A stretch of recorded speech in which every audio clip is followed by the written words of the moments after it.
Who are you? We's the waiting ones. Waiting for what? Waiting for you.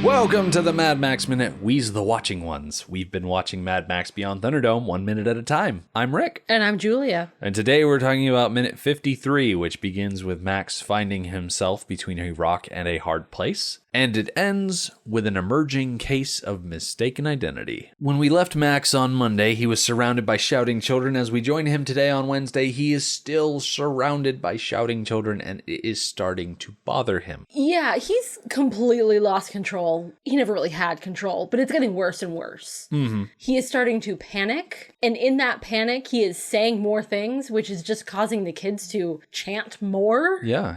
Making the whole thing worse. We mentioned on Monday, he shouts, "Who are you?" They chant, "Who are you?" He yells, "Quiet." They yell, "Quiet," back at him. And then he just yells, "Shut up." They shout, "Shut up," right back at him. And no matter what, they just keep chanting back at him. The words that he uses in the storybook are a bit different, and they're a bit more subdued. After he's offered more food in the storybook, he asks, rather conversationally, "Who are you?" The tribe repeats the words, just "Who are you? Who are you?" It doesn't say if they're shouting. Max tries again, "Who brought me?" And they repeat that back. He asks about their parents, where are they? He gets nowhere, and so he shouts, "Answer me," and then they start shouting back at him, "Answer me." So the interrogation is a bit more question-based in the storybook. Yeah, in the movie, like I said before, he's panicking and losing control. In the novel, he has a line of questions that go nowhere, but he at least gets to ask real things before he loses his temper a little bit. The line is, "Answer me," Max ordered angrily. So there is a bit of temper losing on Max's part. So he stumbles around with this situation for about 5 seconds. And the second shot of this minute is another group of the waiting ones that just appear out of nowhere. They're standing up on a ledge, and then one jumps onto a zip line, starts moving. Before we get into the group on the ledge and the guy ziplining, I want to point a little thing out. As the camera moves up to the ledge, we see Screw Loose is up there. He kind of turns his head, notices the group coming up behind him. He notices how many people are all of a sudden around him, and he very smoothly and very quietly removes himself from the group. Yeah. There are too many people around. His ledge is now occupied by somebody else. He does not want to be there, and he removes himself. Which I found delightful watching him do that. Yeah. And it was very smooth and really well executed. Yeah, they're really establishing Screw Loose as the loner of the group. You can kind of already tell that because of the way he paints himself up and the fact that he was removed from the group in that initial "Can you hear me, Walker" scene. Mm-hmm. But here you can tell that he's definitely not comfortable with other people, like you said. Yeah, this really drives it home. Yeah. So this group that have just shown up, these are the hunters of the tribe, and their introduction is rather subdued here in the movie. They've shown up, they're standing around. You can actually see that they're coming back from a hunt. There are two children in the back, and they've got a stick over their shoulder with some sort of, I'm going to say it's a boar, because in the storybook it's a boar, but it's just strung up between them. And Slake, the big one, The big one, sees this situation and decides, oh, I need to get down there right quick. The entrance of the hunters in the storybook is a bit more dramatic, and I'm sure it's going to be even more dramatic in the book. It is. I know what the storybook says, and there is one more element in the novelization that makes it even more dramatic. So in the storybook, Max has shouted, "Answer me." The children in the tribe are shouting, "Answer me," back at him. And then suddenly a boar's head lands at Max's feet. Someone has decapitated a boar and is just throwing heads around. So everybody in the crowd stops, looks up, and above them on the ledge are 8 teenage boys dressed in skins and fur, and they're all clutching spears and carrying a wild boar slung on a pole, just like we're able to see in this shot here. And the book identifies them as hunters. So in the novelization, the boar's head gets thrown down, and it is followed up by Slake taking, is it an arrow or a dart of some kind, and flinging it at the boar's head, landing it straight in the boar's eye. Okay. It is a display of intimidation. Gotcha. And I think it's rather effective. Message received. Yeah. Yes. The biggest lad here in the hunter group is identified as the lead hunter, Slake Mathirst. I am so delighted by that name. I did not realize that Slake had a last name because every time I've watched this movie, he's always just been Slake. Mm-hmm. One name, like Madonna or Cher. I never thought to myself, oh, he needs a last name, just like Savannah. Savannah doesn't necessarily need a last name. Finn doesn't need a last name, but they're thrown in there. In the end credits, they're listed there as Savannah, Nix, Finn, McCoo. Slake's, however, in the end credits is omitted because his last name is Mathirst. M''Thirst. And his first name is Slake, which means to quench. Exactly. I think it's a real shame that his last name is not listed in the credits, especially since other people get last names, like Anna Goanna gets 2 names, Finn McCoo, Savannah Nix, which Savannah seems to be the only person with like a normal name. Yeah. But we have decided she is quite old. I mean, she is quite a bit older than everybody else. I think we supposed that she was old enough to remember her real name. So it's quite possible Savannah Nix really is the name she was born with that her parents gave her. So it's a shame that he lost his second name. Yeah. I looked into the actor who played Slake, Tom Jennings. That was not an easy thing because his IMDb page is rather incomplete. It's missing a lot of information that I've been able to find on other people's IMDb pages. So I don't have a birth year for him. I don't know how old this actor was when he took this role. All I can really tell is that he was a fairly active television and film actor for 7-8 years between 1985 and 1992. He acted in 2 feature films, with the other one being Stones of Death. He had a 30-episode run on Sons and Daughters in 1987 and a 7-episode run on Neighbours in 1990. And he was also listed as the host of Australia's version of the game show Double Dare from 1990 to 1991. I'm guessing I had so much trouble finding information about him because his name is Tom Jennings, which is a fairly generic sounding name. It took me a moment, but when I heard that his name was Tom Jennings, I'm like, isn't that the name of a news anchor for one of the big channels? And I realized it's Peter Jennings and Tom Brokaw. That's where I was getting it from. IMDb is slowly becoming less and less reliable. I've been going to Google and whatnot for more of my other searches, and even then, doesn't always help. But according to IMDb, Tom's top 4 are Thunderdome, first and foremost, a role on 1988's Hey Dad, where he played Tom Bennett. He was also in 1986's My Brother Tom, where he played Tom Quayle.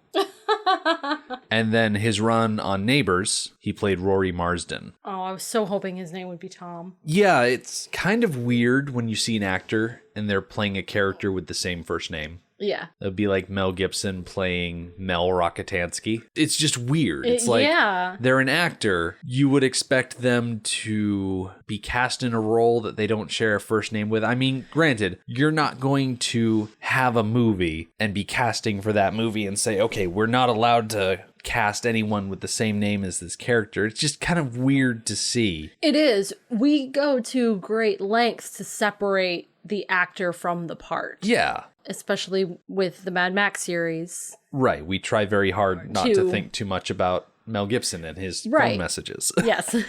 We appreciate the work that he did here, and we appreciate him as an actor, and we can do that because we know that Max is not Mel. So when they're playing a part of the same name, it just kind of makes that a little tiny bit more difficult. It's one of those things that I just find strange. Really do. I always wonder if they find that strange on set. Yeah. It must be really easy for their co-stars, though, not having to remember 2 different names. I always love the blooper reels where the actor is supposed to be calling out the name of the other character and they accidentally call out their real name. When I was in high school, I was part of a production of Our Town, which is quintessential American stage play. It is as American as apple pie because the way it was written, it was meant to be a time capsule for that day and that age. But I was playing the father character who worked for the newspaper, I think it was. There are two father characters, one that works for the newspaper and one that's a doctor. I was not the doctor. And in, I want to say Act 1, my character was coming home from working at the office or something like that. And I was supposed to walk onto the scene, call up to one of my co-stars who is playing my daughter in the scene, and shout up and ask if that character is the person that is the newsman's wife. You know, comes home late at night, sees a light up in the window. Hey, wife, is that you? Oh, okay. I'm not explaining it very well because I'm trying to remember it as I explain it, and my memory is not what it used to be, if it was ever really that good to begin with, but I digress. So it's in a rehearsal. I walk onto the stage. I look up at this actress, and instead of saying the character name of the newsman's wife, I slip up and I say the character name of the doctor's wife. Wow. And I'm so glad it happened during a rehearsal because everyone, including the director, could not handle that. They cracked up because I realized almost instantly what I had done. The actress up on the ladder realized what I had done. And then the jokes about infidelity in Our Town started flying around and whatnot. That is fantastic. Yeah, it was pretty funny. Definitely one of those situations where just got names mixed up because there were so many new ones to learn. Sure. So Slake and the other hunters have returned from a hunt, and they have a boar hanging from a stick between a few of them. Yes, and I looked up boar facts. Okay. So a boar is also a wild pig. They're one and the same. So a lot of the facts that I have are about wild pigs, but they're the same thing. So it's all good. In 2007, the London paper, The Telegraph, published an article that claimed that the population of wild pigs in Australia then outnumbered humans in Australia. Really? Yes. In 2007, the population of wild pigs was 23 million, and the population of humans was 21 million. So it wasn't even close. 2 million more pigs than humans in Australia. Did they distinguish between wild and domesticated? Well, they said wild pigs. Okay, so So, they yes. are wild. Now, see, I would have expected them to say, oh, there's more pigs of all kinds, domesticated and wild, because you look at a place like New Zealand. I'm pretty sure sheep outnumber people in New Zealand at least 3 to 1. The difference between that, though, is that the sheep thing is on purpose. Right. This is an accident, and I'll bet you can guess why it's an accident. Oh, did the white people screw it up? Yeah, they really did. Before I get into the white people screwing it up, Colonizers. in 2018, they estimated that there were 24 million wild pigs, and the human population is now at 24.13 million. Okay, so they're caught up. Yeah, so right now it's really a race for dominance between the pigs and the humans, which is frightening because we have discussed the whole pig thing and how vicious and ferocious they are, and you just add the wild factor, and it's just... Pigs are scary, of all kinds. Pigs are very frightening. Oh man, imagine how much more frightening a pig would be if it had thumbs. Well, then they would be the dominant species on the planet. So, as you said before, wild pigs are not native to the continent. Predictably, the British brought them with them from Europe as livestock in 1788. The pigs quickly escaped and established a wild population. They're now considered one of the most widespread and damaging pest animals. Feral pigs spread weeds, degrade soil and water, prey on native species, damage crops and livestock, and carry diseases. They are a menace to society akin to rabbits and camels and emu, and seems to be a lot of species in Australia were brought by the white man and now are decimating the landscape. Okay, now I have not researched emus. I Are they not native to Australia? haven't either. Guessing off the top of my head, I'm thinking they probably are native to Australia, but they are a menace. Right. The army did have to go to war with emus. Yes. If you don't say it right, we're going to get yelled at. Emu? Emu. Emu? Emu. Emu. Emu. Okay. I don't say that word on a daily basis, so I'm very much out of practice when it comes to the large flightless bird native Yeah. to Australia.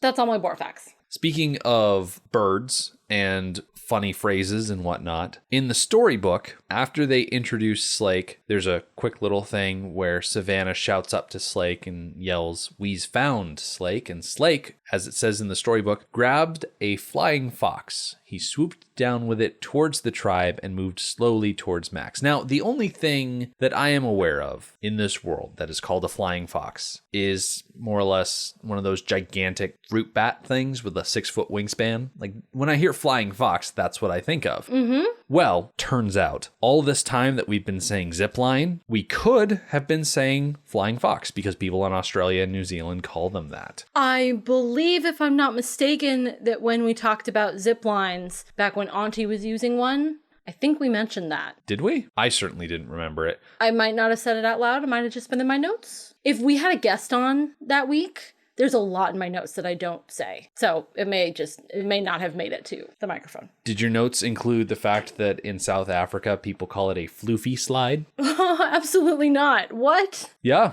A floofy slide? Yeah. In fact, when I clicked on floofy slide, all it did was reload the page I was reading because Wikipedia is like, zipline redirects from floofy slide. Oh my gosh. I'm trying to think of how they would have come up with that name. Well, it's South Africa. What's the connection there? It's like the British came in, as they do, and saw the people using this contraption, and in their stereotypical British way, dubbed it the floofy slide. That does seem like the kind of term that a out-of-touch British guy would invent for people to use. Perhaps. And it's ridiculous enough to stick. The problem with that theory, though, is that it was also the British who came into Australia and called it something different. So I guess it just depends on which ship went where. Yeah, I can't help you on that one. Maybe a particularly eccentric British man landed in South Africa and named the floofy slide. Floofy slide. It could also be a word that was invented by the people that were already in that region and they were making fun of British people. Ha! Okay, I like that idea. I don't know. Yeah.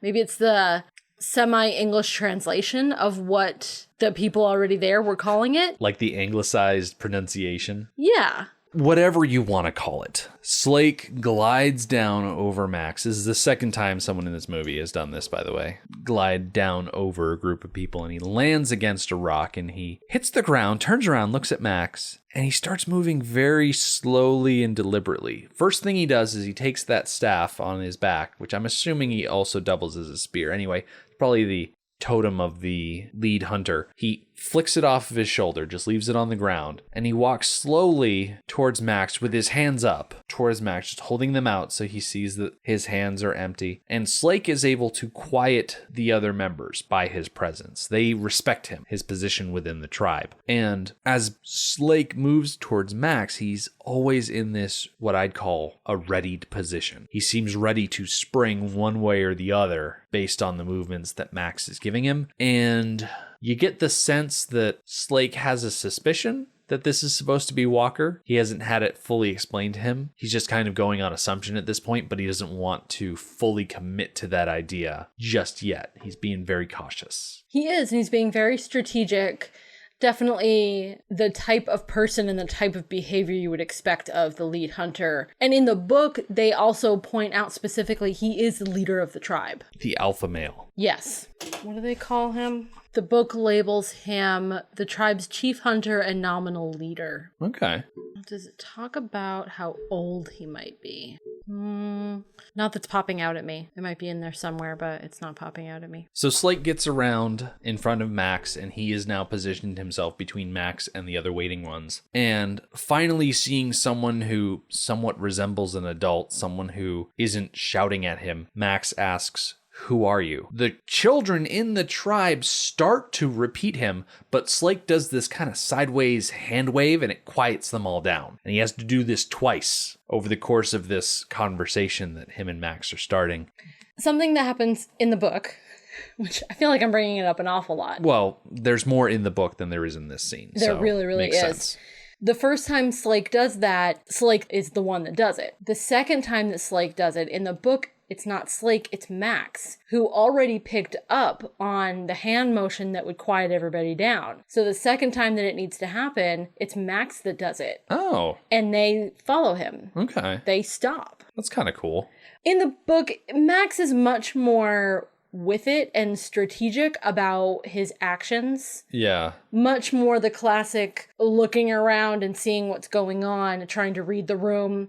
He notes specifically how many kids there are and that they all have weapons of various kinds, whether it be spears or simply rocks, that even though they are children, they could turn against him and they could kill him. They have the ability. They could easily outnumber him, yeah. Yes. So he goes along as it becomes more clear to him that this is mistaken identity. He doesn't want to tip them off, and he goes along with it. Yeah. But at the same time, he's trying to get more information out of Slake. The conversation goes on much longer in the book between him and Slake. So the first question he asked, who are you? And Slake says, we's the waiting ones. And he says, waiting for who? Slake says, waiting for you. And in the movie, Max follows that up with, who do you think I am? But in the storybook, they go in a bit of a different line of conversation. I'm interested to hear what they do in the book, though, how the conversation goes. Max is trying to find out what happened to the parents. Yeah. But he's having a hard time communicating the concept of parents. He's like, oh, who are your parents? And Slake doesn't understand who birthed you. And Slake doesn't really understand that either. During this, Slake does point out that Finn is Savannah's son. So that is explicitly stated.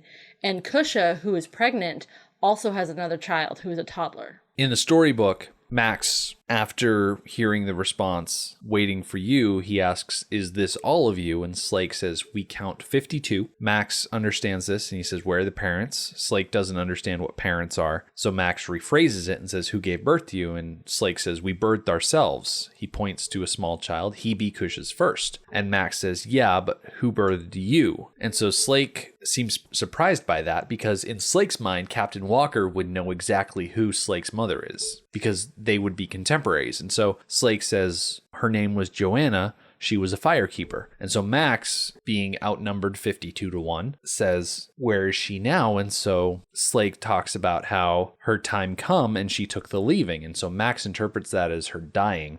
But no, the leaving is a thing where they just kind of go out and look for help. It's going to be further explained during the wall section. They're going to talk about the Great Leaving. When Max brings up the idea of death, this idea, the word death kind of seems to disturb the kids a little bit.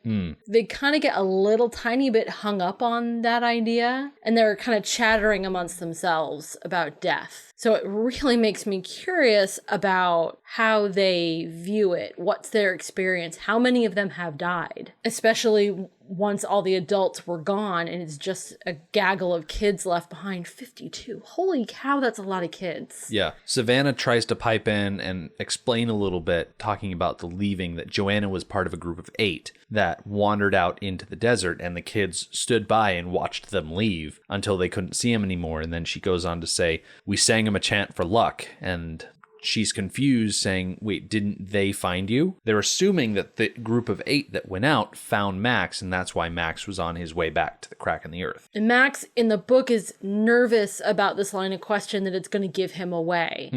So he starts fibbing a little bit that he wasn't sure if he had met them because he had met so many people. And yeah, he does his best to kind of feel out how he can sound like he knows what he's talking about, but still get information out of them. And it's at this point in the storybook that he asks, who do you think I am? Now, how do the waiting ones react in the book? In the novel, Max never comes straight out and says, who do you think I am? Really? Slake says, what are you talking about? Didn't they find you? Talking about the last group of adults. Max says awkwardly, I don't know. You meet a lot of people out there. And it goes on to say, the tribe looked at one another again, more puzzled now than distressed. Their voices rose and mingled. What's his program? How come he didn't know?